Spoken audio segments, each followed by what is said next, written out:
Hi hello welcome to AK Delight. ಎಲ್ಲರಿಗೂ ನಮಸ್ಕಾರ. ನಾನು ನಿಮ್ಮ ಅಕ್ಷತಾ.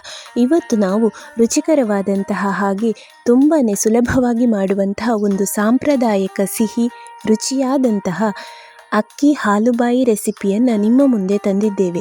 ಇದನ್ನು ಸಣ್ಣ ಮಕ್ಕಳಿಂದ ಹಿಡಿದು ವಯಸ್ಸಾದ ವೃದ್ಧರವರೆಗೆ ಎಲ್ಲರೂ ಸೇವಿಸಬಹುದು. ಹಾಗಿದ್ರೆ ಈ ಅಕ್ಕಿ ಹಾಲುಬಾಯಿ ರೆಸಿಪಿಯನ್ನು ಹೇಗೆ ಮಾಡೋದು ಅಂತ ನೋಡೋಣ.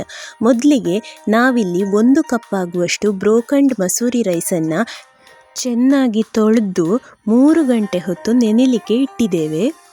ಈ ಅಕ್ಕಿಯನ್ನೆಲ್ಲ ಚೆನ್ನಾಗಿ ವಾಶ್ ಮಾಡಿಕೊಳ್ಬೇಕು. ಫಸ್ಟಿಗೆ ಚೆನ್ನಾಗಿ ವಾಶ್ ಮಾಡಿದ ಮೇಲೆ ಪುನಃ ನೀರು ಹಾಕಿ ಒಂದು 3 ಗಂಟೆ ಹೊತ್ತು ನೆನೆಲಿಕ್ಕೆ ಬಿಡಿ. ಅಕ್ಕಿಯೆಲ್ಲ ಚೆನ್ನಾಗಿ ನೆನಿಬೇಕು.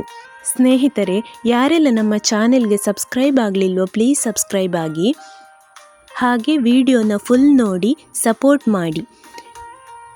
ಈ ಅಕ್ಕಿಯನ್ನು ಈಗ 3 ಗಂಟೆ ನೀರು ಹಾಕಿ ಚೆನ್ನಾಗಿ ನೆನೆಲಿಕ್ಕೆ ಇಟ್ಟಿದ್ದೇವೆ. ನೋಡಿ, ಈಗ ಅಕ್ಕಿಯೆಲ್ಲ ಚೆನ್ನಾಗಿ ನೆಂದಿದೆ.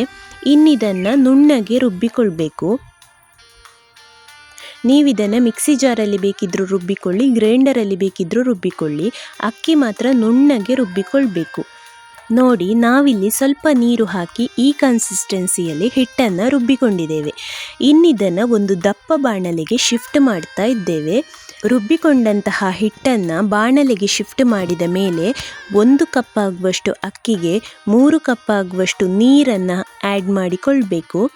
ಹಾಗೆ ಇಲ್ಲಿ 1 ಕಪ್ ಅಕ್ಕಿಗೆ 2 ಕಪ್ ಆಗುವಷ್ಟು ಬೆಲ್ಲವನ್ನು ತುರಿದು ಆ್ಯಡ್ ಮಾಡಿಕೊಳ್ತಾ ಇದ್ದೇವೆ. ನೋಡಿ, ನಾವಿಲ್ಲಿ ಸ್ಟವ್ ಮೇಲೆ ಬಾಣಲೆಯನ್ನು ಇಟ್ಟಿದ್ದೇವೆ, ಆದರೆ ಸ್ಟವ್ ಹಚ್ಚಲಿಲ್ಲ. ಇನ್ನಿದಕ್ಕೆ ಒಂದು ಅರ್ಧ ಚಮಚ ಆಗುವಷ್ಟು ಉಪ್ಪು ಇಷ್ಟು ಹಾಕಿ ಚೆನ್ನಾಗಿ ಬೆಲ್ಲ ಎಲ್ಲ ಕರಗುವಲ್ಲಿವರೆಗೆ ಚೆನ್ನಾಗಿ ಮಿಕ್ಸ್ ಮಾಡಿಕೊಳ್ಬೇಕು. ಇನ್ನಿದಕ್ಕೆ 1 ಚಮಚ ಆಗುವಷ್ಟು ಏಲಕ್ಕಿ, ಲವಂಗ ಮತ್ತು ಜಾಯಿಕಾಯಿಯ ಹುಡಿಯನ್ನು ಆ್ಯಡ್ ಮಾಡಿಕೊಳ್ತಾ ಇದ್ದೇವೆ. ನೋಡಿ, ಇನ್ನಿದನ್ನು ಚೆನ್ನಾಗಿ ಹೀಗೆ ಮಿಕ್ಸ್ ಮಾಡಿಕೊಳ್ಳಿ.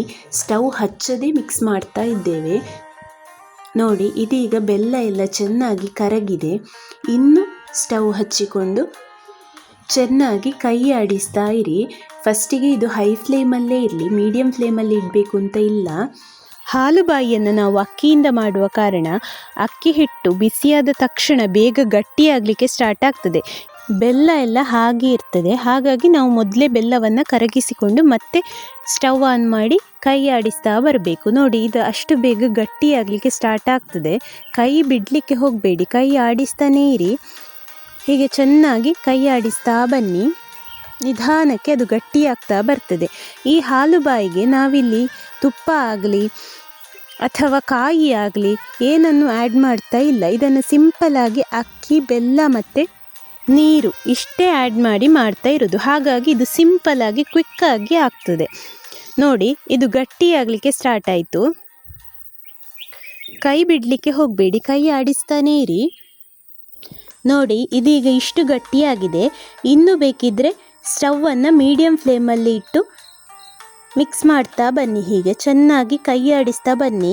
ಈಗ ಇದು ಸ್ವಲ್ಪ ಗಟ್ಟಿಯಾಗಿದೆ. ನಾವಿಲ್ಲಿ ದಪ್ಪ ಬಾಣಲೆಯಲ್ಲಿ ಮಾಡ್ತಾ ಇದ್ದೇವೆ.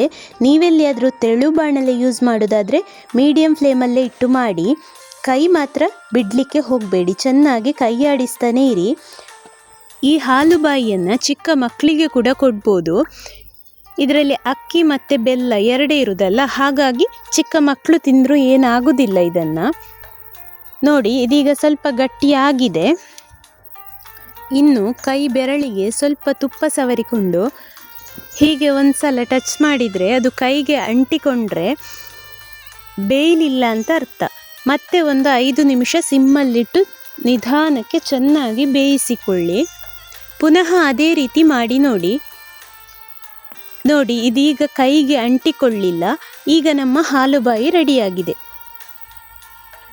ಇನ್ನು ಒಂದು 2 ನಿಮಿಷ ಅದನ್ನು ಚೆನ್ನಾಗಿ ಕೈ ಆಡಿಸಿ ಸ್ಟವ್ ಆಫ್ ಮಾಡಿ ಹೀಗೆ ತುಪ್ಪ ಸವರಿಕೊಂಡ ಪ್ಲೇಟಿಗೆ ಹಾಕಿದರೆ ನಮ್ಮ ರುಚಿಕರವಾದಂತಹ ಹಾಲುಬಾಯಿ ರೆಡಿಯಾಗ್ತದೆ. ಬಾಣಲೆಯಲ್ಲಿ ಇದ್ದಂತಹ ಎಲ್ಲ ಹಾಲುಬಾಯಿಯ ಮಿಶ್ರಣವನ್ನು ಹೀಗೆ ತುಪ್ಪ ಸವರಿದ ತಟ್ಟೆಗೆ ಹಾಕಿ ಚೆನ್ನಾಗಿ ಒಂದು ಸಲ ಮೇಲಿನಿಂದ ಪ್ರೆಸ್ ಮಾಡಿ. ಪ್ರೆಸ್ ಮಾಡುವಾಗ ಮಾತ್ರ ಹಾಲುಬಾಯಿಯ ಮಿಶ್ರಣದ ಮೇಲೆ ಒಂದು 2 ಚಮಚ ಆಗುವಷ್ಟು ತುಪ್ಪ ಹಾಕಿ ನಂತರ ಈ ರೀತಿ ಚೆನ್ನಾಗಿ ಪ್ರೆಸ್ ಮಾಡಿ, ಆಗ ನೋಡಿ ಈ ಥರ ಚೆನ್ನಾಗಿ ಸೆಟ್ ಆಗ್ತದೆ ಅದು. ಇನ್ನಿದನ್ನು ಯಾವ ಶೇಪಲ್ಲಿ ಬೇಕು ಆ ಶೇಪಲ್ಲಿ ತಣ್ಣಗಾದ ಮೇಲೆ ಕಟ್ ಮಾಡಿ ಸರ್ವ್ ಮಾಡಿ. ನೋಡಿ ಈ ಥರ ಚೆನ್ನಾಗಿ ಸವರಿಕೊಂಡ್ರೆ ಆಯಿತು. ತಣ್ಣಗಾದ ಮೇಲೆ ಅದನ್ನು ತೆಗೆದು ಈ ರೀತಿ ಕಟ್ ಮಾಡಿ ಸರ್ವ್ ಮಾಡಿ. ಈ ಹಾಲುಬಾಯಿಯನ್ನು ತುಪ್ಪದ ಜೊತೆ ಸರ್ವ್ ಮಾಡಿ ತುಂಬಾ ರುಚಿಯಾಗಿರ್ತದೆ. ಸ್ನೇಹಿತರೆ, ಈ ಹಾಲುಬಾಯಿ ಸಾಂಪ್ರದಾಯಿಕ ಸಿಹಿ ನಿಮಗೆಲ್ಲ ಇಷ್ಟ ಆಗಿದೆ ಅಲ್ಲ? ಹಾಗಿದ್ರೆ ಒಂದು ಲೈಕ್ ಕೊಟ್ಟು ಶೇರ್ ಮಾಡಿ, ಸಬ್ಸ್ಕ್ರೈಬ್ ಮಾಡಿ, ಹಾಗೆ ಬೆಲ್ ಐಕಾನನ್ನು ಪ್ರೆಸ್ ಮಾಡಿ. ಮುಂದಿನ ವಿಡಿಯೋದೊಂದಿಗೆ ಸಿಗೋಣ. Thank you.